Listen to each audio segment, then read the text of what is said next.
Hello students. बेटा आज मैं आपको अपना चैप्टर नंबर 4 में करवाने जा रहा हूँ और जिसका नाम है इंटरनेशनल ऑर्गेनाइजेशन। ठीक है, 3 चैप्टर मैंने करवा दिया आपको। जितना मेरी कोशिश रहती है कि मैं मैक्सिमम से मैक्सिमम आपको हर टॉपिक कवर कर दूं। ठीक है, फिर भी अगर गलती से कोई भी टॉपिक स्किप हो जाए तो आप मुझे कमेंट कर देना, मैं उस टॉपिक पे फिर से वीडियो बना दूंगा। ठीक है, चैप्टर नंबर 4 आपका अंतरराष्ट्रीय संगठन यानी कि इंटरनेशनल ऑर्गेनाइजेशंस। अब ये इंटरनेशनल ऑर्गेनाइजेशंस क्या होती हैं? देखो, अंतरराष्ट्रीय संगठन यानी कि देशों के मध्य जब बहुत सारे देश मिलकर किसी भी ऑब्जेक्टिव को लेके, किसी उद्देश्य को लेके आपस में मिलते हैं और किसी संगठन का निर्माण करते हैं, उसको हम बोलते हैं अंतरराष्ट्रीय संगठन। संगठनों के बनने के पीछे कोई ना कोई उद्देश्य होता है। उद्देश्य क्या हो सकते हैं? अंतरराष्ट्रीय शांति हो सकती है, सुरक्षा हो सकती है, आतंकवाद के खिलाफ लड़ने की हो सकती है, पर्यावरण को बचाने के लिए हो सकते हैं, तकनीकी विकास है, आर्थिक विकास है, सामाजिक विकास है, राजनीतिक विकास है, किसी भी तरह के ऑब्जेक्टिव हो सकते हैं, उसके लेके अंतरराष्ट्रीय संगठन बनते हैं। ठीक है, तो इसलिए इस चैप्टर का नाम क्या है? अंतरराष्ट्रीय संगठन। और इसमें मेन हम क्या पढ़ने वाले हैं? यहाँ पे हम अंतरराष्ट्रीय संगठन जो है, एक मेन है जो यूनाइटेड नेशन, उसके बारे में पढ़ेंगे, उसके 6 ऑर्गन्स के बारे में पढ़ेंगे और उसकी अलग अलग एजेंसीज के बारे में पढ़ेंगे। ठीक है, एजेंसीज क्या होती हैं? अभिकरण। तो हम शुरू करते हैं पहले यूनाइटेड नेशन के फॉर्मेशन से, कि उसकी फॉर्मेशन कैसे हुई। उससे पहले एक आपका जो बुक में पहला टॉपिक है, व्हाई इंटरनेशनल ऑर्गेनाइजेशन। ये क्वेश्चन एग्जाम में 4 या 6 मार्कर आपसे पूछ सकता है कि हमें अंतरराष्ट्रीय संगठन क्यों चाहिए, हमें अंतरराष्ट्रीय संगठन क्यों चाहिए। देखो, पहले ही मैंने बता दिया आपको कि अंतरराष्ट्रीय संगठन हमें क्यों चाहिए। अंतरराष्ट्रीय शांति कायम करने के लिए, सुरक्षा के लिए, विकास के लिए, आर्थिक विकास हो, तकनीकी विकास हो, सामाजिक विकास हो या राजनीतिक विकास हो, किसी भी तरह की देशों की जो आपसी निर्भरता है या जो कमियां हैं देशों के अंदर, उनको पूरा करने के लिए देश आपस में मिलते हैं और कहीं ना कहीं उन उद्देश्यों को पूरा करने के लिए अंतरराष्ट्रीय संगठनों का निर्माण होता है। अब बात करते हैं यूनाइटेड नेशन की। तो यूनाइटेड नेशन की फॉर्मेशन कैसे हुई, ये कैसे बना, थोड़ा इतिहास पढ़ेंगे। इस चैप्टर में 1 मार्कर 2 मार्कर क्वेश्चन बहुत बनते हैं। तो पहले हम बात करेंगे यूनाइटेड नेशन के फॉर्मेशन की। तो आपको पता है कि जो हमारी फर्स्ट बुक है, ये वाली जो पढ़ रहे हैं हम अभी समकालीन विश्व राजनीति, इसका पहले चैप्टर में ही शुरू हो रहा है 45 से, यानी कि सेकेंड वर्ल्ड वॉर से। तो सेकेंड वर्ल्ड वॉर जब उसका एंड हुआ तो तब जो देश थे, जब सेकेंड वर्ल्ड वॉर चल रही थी, तो उन देशों ने, जो 3 बड़े देश थे, जो सोवियत संघ था, ब्रिटेन था और अमेरिका, इन देशों को बोला गया बिग 3। इनके लीडर को क्या बोला गया? बिग 3। इन देशों ने बोला कि भाई सेकेंड वर्ल्ड वॉर हो गई और उससे पहले एक संस्था थी लीग ऑफ नेशन। क्या नाम था उसका? League of Nations. ये संस्था फर्स्ट वर्ल्ड वॉर के बाद बनी थी, लेकिन ये संस्था सेकेंड वर्ल्ड वॉर को रोकने में नाकामयाब रही।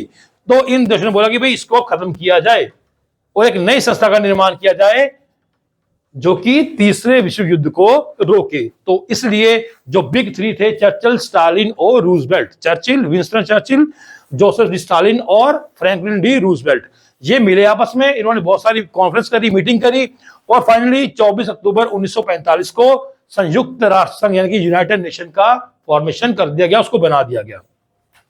24 अक्टूबर 1945, 24 अक्टूबर 1945, 1 मार्कर। ठीक है, फाउंडिंग मेंबर थे 51 फाउंडिंग मेंबर थे इसके, संस्थापक देश थे 51। 30 अक्टूबर 45 को इंडिया भी इसका मेंबर बन गया, यानी 6 दिन बाद ही इंडिया भी इसका मेंबर बन गया। अब थोड़ा सा यूनाइटेड नेशन के बारे में जानते हैं। टोटल 6 ऑर्गन है, कितने हैं? टोटल 6 ऑर्गन हैं। कौन कौन से हैं? सिक्योरिटी काउंसिल है, जनरल असेंबली है, इकोनॉमिक एंड सोशल काउंसिल है, आईसीजे है, ट्रस्टीशिप काउंसिल है और सोशल एंड इकोनॉमिक काउंसिल है, और उसके अलावा आपका है लास्ट में सेक्रेटेरिएट। तो ये 6 इसके टोटल ऑर्गन हैं। ट्रस्टीशिप काउंसिल को वाइंड अप कर दिया गया है, अभी वो इसका ऑर्गन नहीं है। नाम अगर है बुक के अकॉर्डिंग तो उसमें 6 नाम तो आ ही रहे हैं, तो 6 के 6 आपको अपने माइंड में रखने हैं। अब हेडक्वार्टर का, इसका हेडक्वार्टर है न्यूयॉर्क अमेरिका में, हेडक्वार्टर है न्यूयॉर्क अमेरिका में। मेंबर इसके तो एट पेरेंट्स के 193 मेंबर हैं। पहले 192 थे, जब साउथ सुडान, दक्षिणी सुडान इसका मेंबर बना तो मेंबर हो गए 193। तो टोटल मेंबर कितने इसके आखिर में? 193। इसके सेक्रेटरी जनरल कौन है? Antonio Guterres. एंटोनियो गुटेरेस इसके महासचिव हैं, 5 साल के लिए आते हैं ये, 5 साल के बाद फिर से चुने जा सकते हैं। ये पोर्तुगल के हैं, एंटोनियो गुटेरेस के प्राइम मिनिस्टर रहे हैं एंटोनियो गुटेरेस। ठीक है, तो ये क्वेश्चन देखो, जितने भी मैंने पॉइंट यहां बताया आपको, सारे 1 मार्कर में क्वेश्चन आपके बनते हैं। 1 मार्कर या 2 मार्कर में 2 क्वेश्चन को क्लब करके भी आपको दे सकते हैं। तो ये 1 मार्कर 2 मार्कर क्वेश्चन आपके बनेंगे। हेडक्वार्टर न्यूयॉर्क अमेरिका में।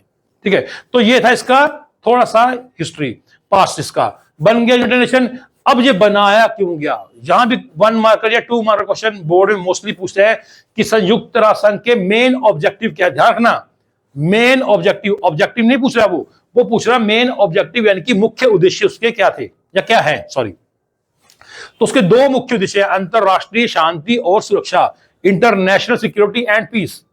ठीक है, अंतरराष्ट्रीय शांति और सुरक्षा इसके 2 मुख्य उद्देश्य हैं। उसके अलावा इसके बहुत उद्देश्य, जितने भी इसके ऑर्गन्स हैं, जितनी इसकी एजेंसीज हैं, अगर इन एजेंसीज के एक एक काम भी आप लिख दो तो इसके बहुत सारे ऑब्जेक्टिव बन जाएंगे। फॉर एग्जाम्पल, बच्चों की हेल्थ के लिए काम करना, एजुकेशन के लिए काम करना, कल्चर के लिए काम करना, ह्यूमन राइट्स के लिए काम करना, रिफ्यूजी के लिए वर्क करना, लेबर के लिए काम करना, हेल्थ के लिए काम करना, एजुकेशन के लिए काम करना।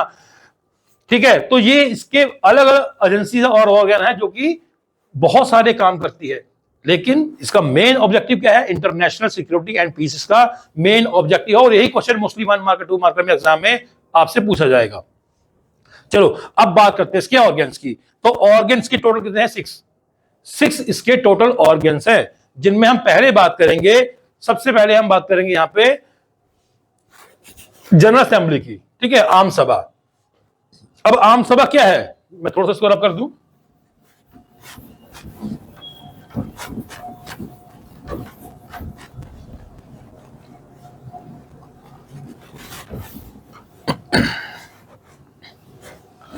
तो यहां पे पहला हमारा है आम सभा, इसको महासभा भी बोलते हैं, आम सभा भी कह सकते हो, या फिर जनरल असेंबली भी कह सकते हो। इसको शॉर्ट में बोलते हैं यूएनजीए, यूएनजीए।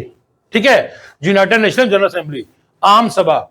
अब देखो इसका नाम क्या है, यूनाइटेड नेशन इसका नाम है, लेकिन ये तो एक नाम है ना, काम कौन कर रहा है, काम इसके 6 ऑर्गन कर रहे हैं, जिनमें पहला ऑर्गन इसका, पहला अंग है इसका आम सभा।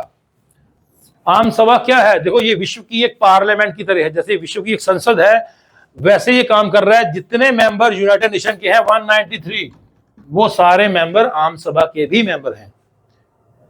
हर कंट्री का एक वोट यहां माना जाएगा, सारे निर्णय यहां पे मेजोरिटी से लिए जाते हैं, साधारण बहुमत या फिर विशेष बहुमत से सारे निर्णय यहां पर लिए जाते हैं।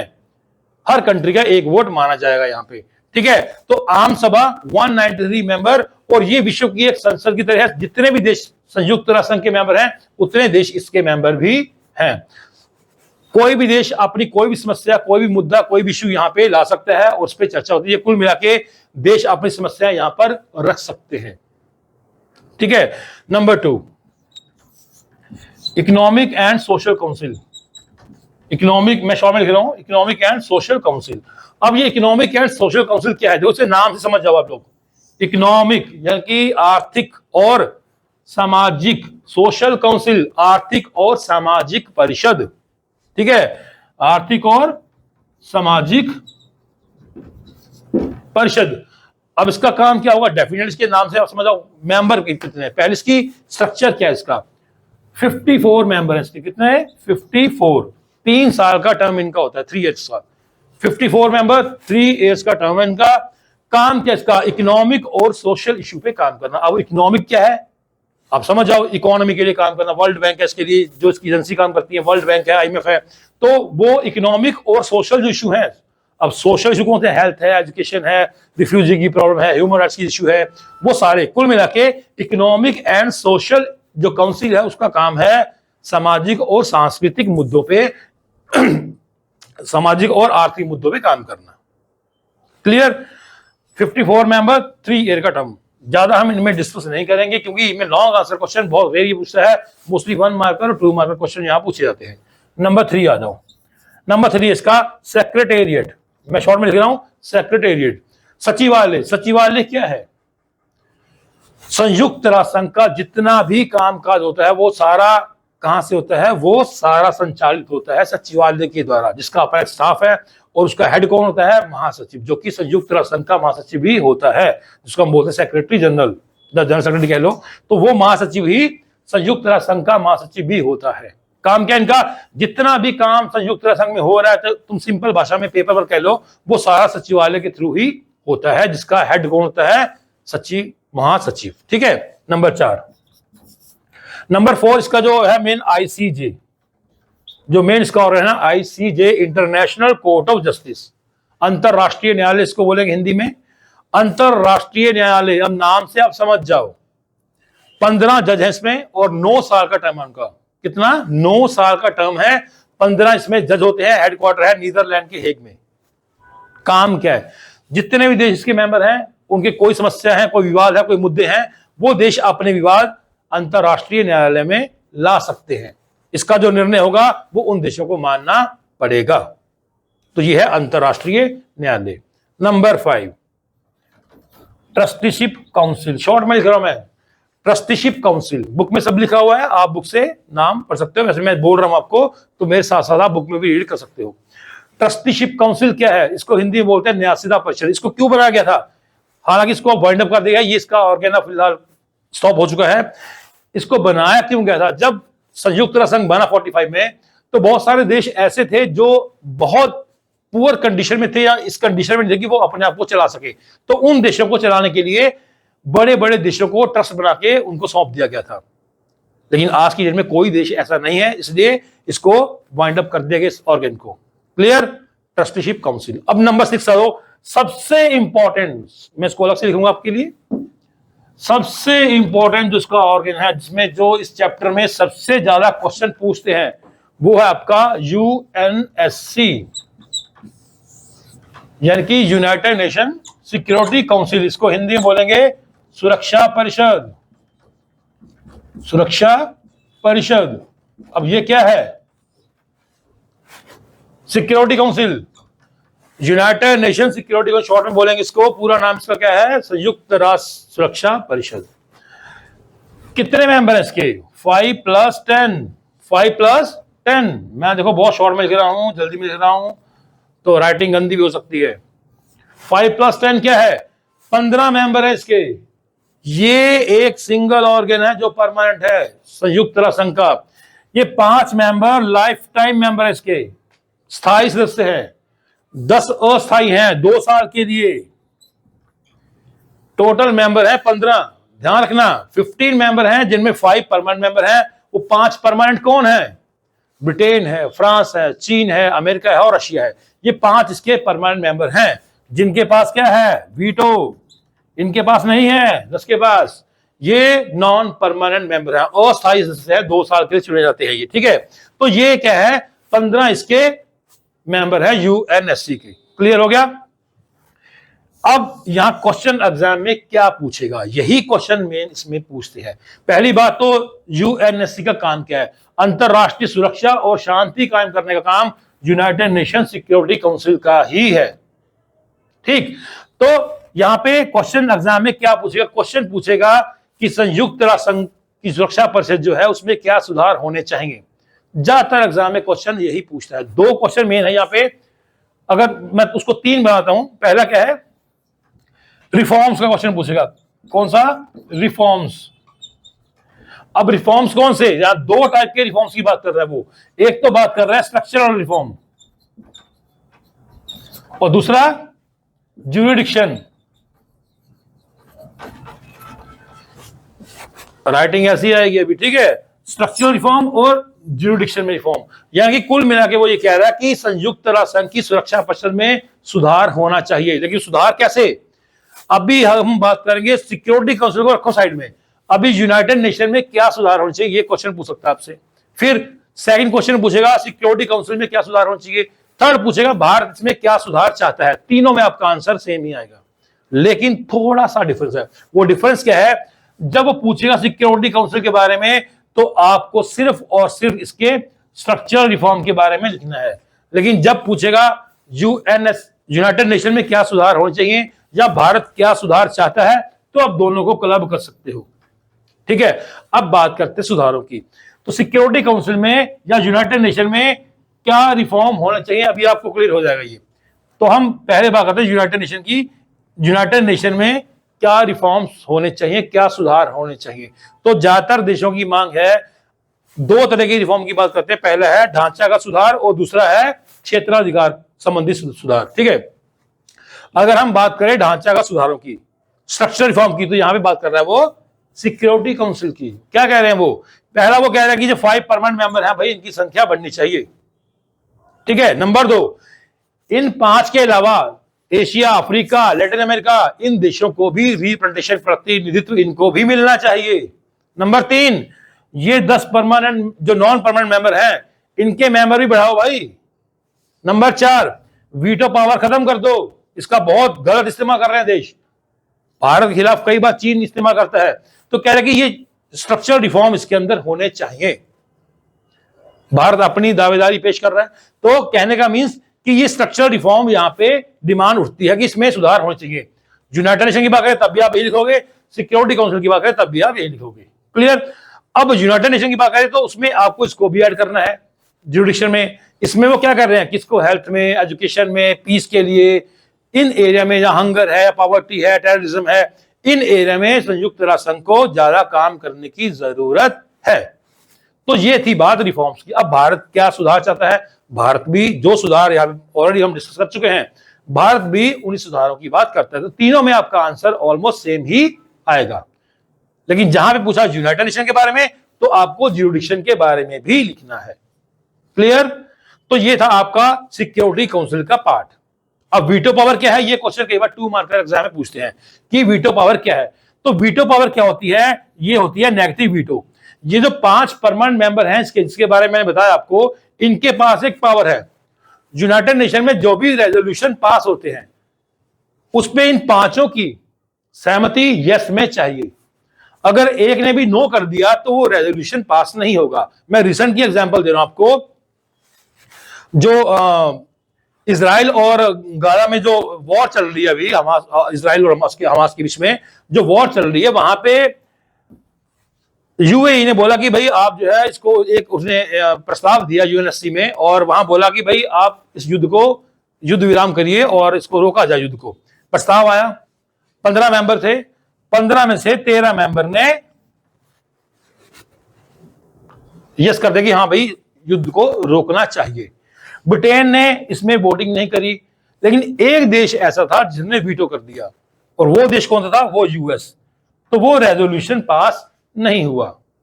तो कुल मिला के कहने का मतलब यह कि जो रेजोल्यूशन यहां पे ये प्रस्ताव आएंगे, उन प्रस्ताव में अगर किसी भी एक परमानेंट मेंबर ने नो कर दिया तो वो प्रस्ताव पास नहीं होगा, चाहे 14 के 14 यस कर दें, तो वो रेजोल्यूशन पास नहीं होगा।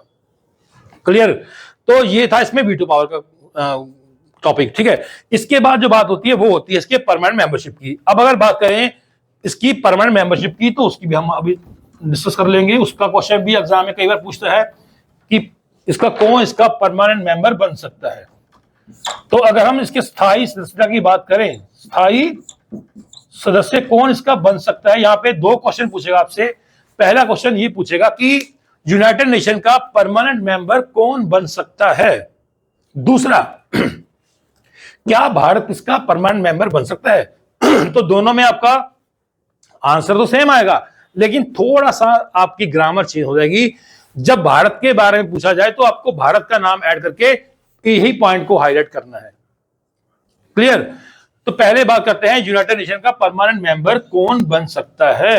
तो 1997 में जब यूनाइटेड नेशन की कॉन्फ्रेंस हुई थी, सम्मेलन था एक, वहां पे जो इनके महासचिव थे उस समय के, कोफी अन्नान, उन्होंने बोला कि कौन इसका परमानेंट मेंबर बन सकता है, उसके लिए क्या शर्तें हैं। मैं कुछ आपको बता रहा हूं। एक तो बहुत बड़ी जनसंख्या उसकी होनी चाहिए, बहुत बड़ी सेना हो उसकी, लोकतंत्र को मानता हो, सांस्कृतिक भिन्नता वाला देश हो, मानवाधिकारों का सम्मान करता हो, यूनाइटेड नेशन के चार्टर को मानता हो, उसकी बहुत बड़ी सेना हो, यूनाइटेड नेशन में अपना शेयर भी टाइमली देता हो, तो वो देश का परमानेंट मेंबर बन सकता है। ये उन्होंने कंडीशन बताई। लेकिन यहां क्वेश्चन मार्क था। क्वेश्चन मार्क ये था कि इसकी लिमिटेशन क्या है, कितनी बड़ी जनसंख्या, कितनी बड़ी सेना। ठीक है, तो ये उसमें सब पॉइंट में क्वेश्चन मार्क था, तो ये डाउटफुल है।